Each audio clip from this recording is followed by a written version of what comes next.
All right, welcome to another episode of Coaching with Craft, this time on our coaching philosophy.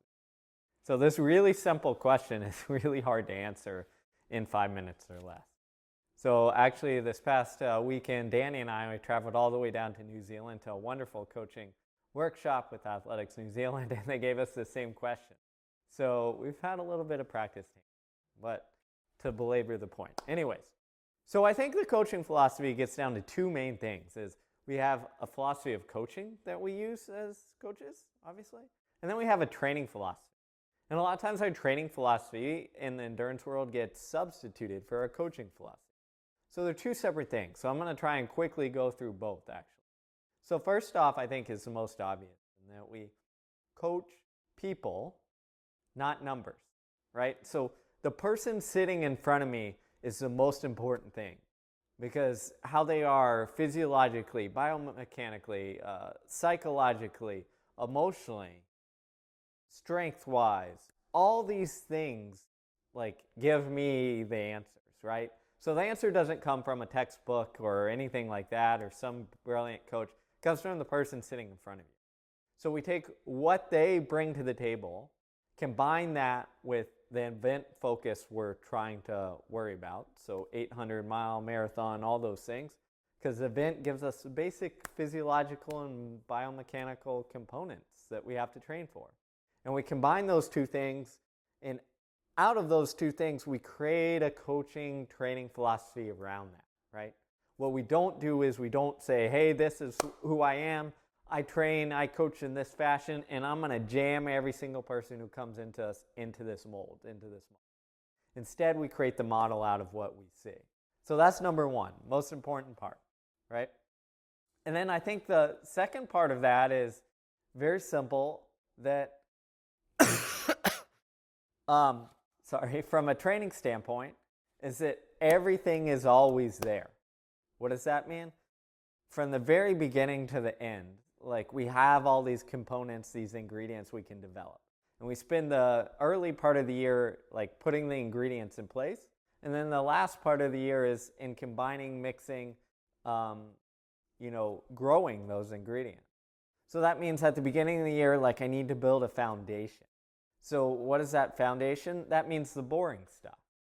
To me, the boring stuff is I need good aerobic mileage, good aerobic development for most athletes. I need a good base of pure speed. I need some sort of strength power, and I need some sort of movement sprint biomechanical ability. So the boring stuff is the things that we almost take for granted. Oh yeah, they need to do this. Well, as a coach, you need to make sure that those are developed. And once we can develop those, then we can progress everything, right? So we can go from running easy mileage, slower tempo work to kind of getting in a little more quality along the way. Which brings me to my next training philosophy point, which is never leave anything behind. So the second part of that first thing is we always have every component in there. And the second thing is we don't leave it behind. So in the end of the season, we're in a competition phase, right? We don't forget about the tempo aerobic work or the pure speed development stuff that we did at the beginning. We have to do just a bit of enough of it, because that brings me into my third training standpoint philosophy. You're either building, maintaining, or connecting. Building means heavy emphasis on it. Maintaining means, yeah, we only need to do about 70% of it, or a little spice of work just to keep that system. And connecting means, hey, we've done a bunch of, this component above and below race pace or whatever it is. And we need to figure out how to get them to blend together so that we aren't going from running 800s at 65 a quarter to 400s at 60, for example. And I think the other big thing on my training philosophy is that we need to make sure that we don't go somewhere until we need to go somewhere. Or another easy, simple heuristic, take the next logical, right? So if we're running 40 miles a week, don't go down 100. If we're doing a 10-mile tempo run at 5:45 pace, don't try and do 15 of it, or 10 at 5:20 pace. Let the adaptation guide things, not your want, right? Not that I want you to run, 4:10 in the mile, so we have to do these workouts. No, the adaptation of the athlete sitting in front of you should guide them. Hey everybody, Jonathan Marcus here, Director, High Performance West, giving the people what they want. So today's question is, define your coaching philosophy. It can be whittled down for me to one simple phrase: people first, always. What I mean by that is you're working with human beings who are fragile, frail, have their own failings, and you have to be tolerant. And that empathy and compassion is critical to being an effective coach. Because to me, coaching is much more than just creating schedules and training plans and telling people how fast they need to run or how many miles a week they need to run or what have you. It's a long-term sustainable relationship built on trust. So that's why to me, people first always is number one. Now I rank order my coaching values, and I have three. I'll give you the first.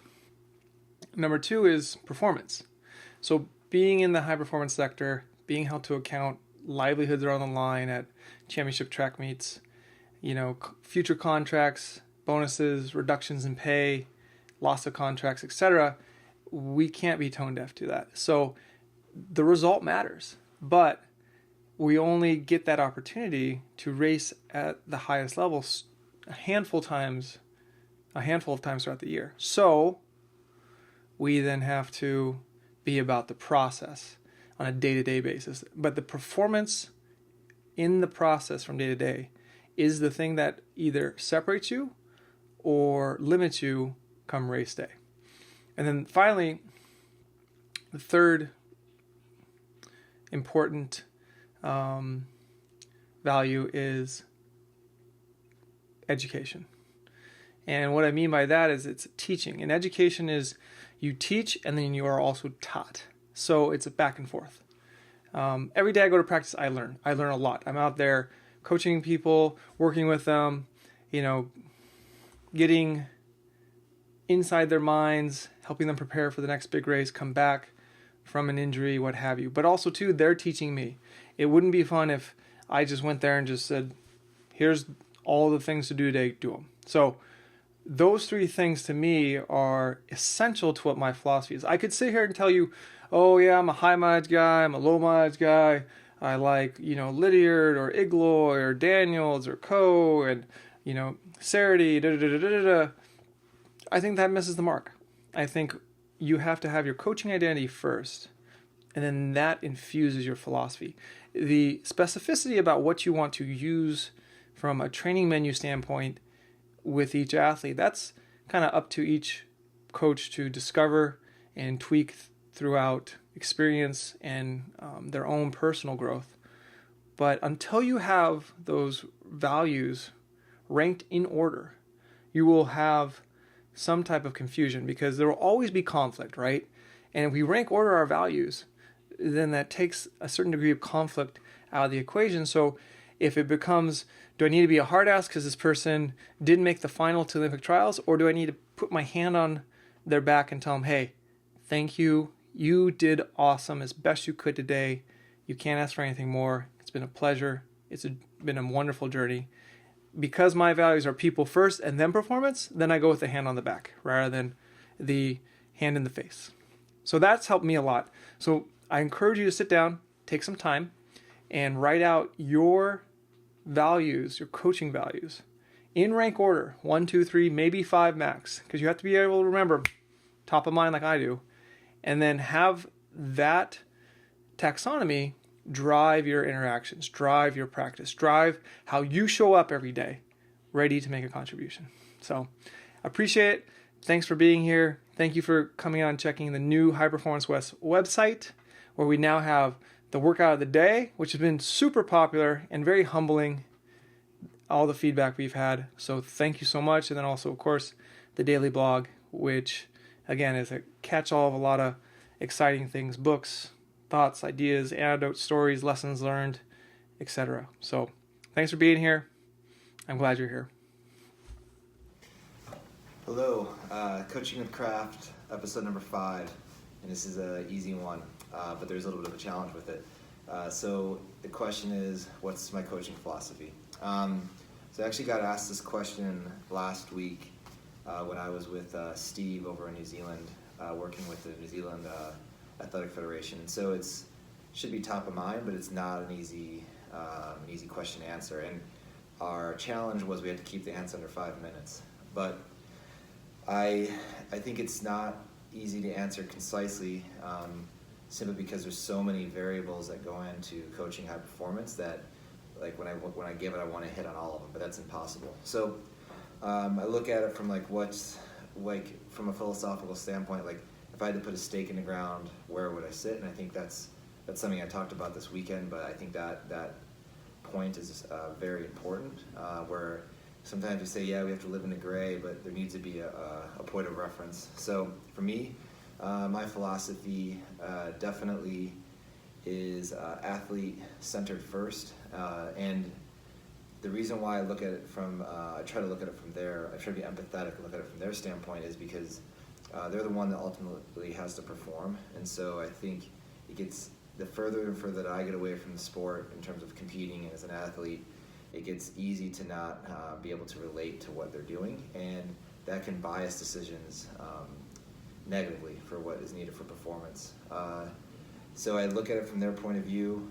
It has to benefit them in some way, even if it means a conversation or some things that are going to cause some struggle. The ultimate goal, if it's athlete-centered, is that they're the ones that are going to benefit from it, not me, not Brooks, but indirectly, if the athlete does well, the team and myself and the company benefits. So it does float all boats.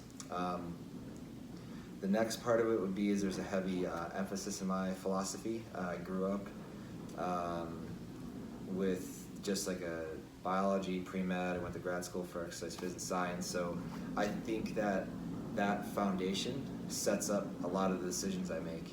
And you might have heard some coaches talk about this. Stu McMillan said it in one of his posts a while back, where you can make improvisations in like music if you understand music theory very well.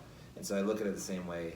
From a coaching standpoint, there is a lot of art and there's subjectivity to it, but the freedom to have those choices only can be made if you understand the science. And so I'm not saying I do, but I'm saying I really appreciate it, and I do to try to have like some objective reasons from a stimulus standpoint, from an adaptation standpoint for what the athletes are doing.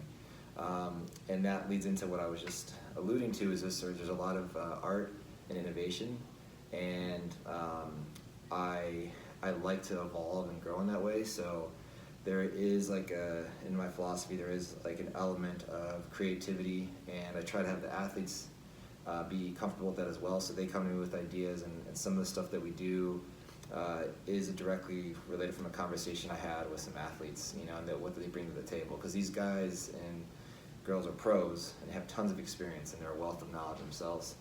And I'd say the last two parts of it would be I'm very big on a community and a team aspect, and so that is like from like a very inner circle standpoint to outside of the community. Seattle, the U.S. Hopefully the beasts get big enough and athletes I coach get high level enough where it's global. But I do think that the philosophy I have in general from like a transformational coach is hopefully like these athletes have a positive impact on the community. It might be health and wellness, might be just cleaning up a sport, whatever it might be. And then the last part is fun.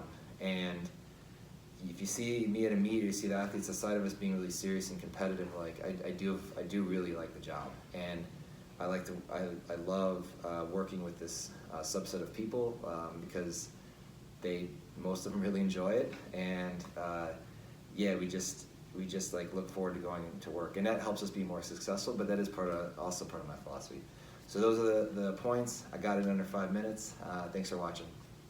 Hi, well, welcome back to Coaching with Craft, and this week we're looking at some of our coaching philosophies. And for me, I'd actually have to say this has been a bit of a challenging one, because I wouldn't say that my coaching philosophy currently fits on the back of a business card or anything like that. And it's probably due to the fact that as a coach I still feel I'm learning, growing and evolving, and that's some of the key parts to what I think probably makes up my coaching philosophy to a certain extent. So I'd like to think that as a coach I'm someone who's open to learning more, whether that be through experience, through trying new things, through specific professional development, and honestly from learning from the athletes I work with.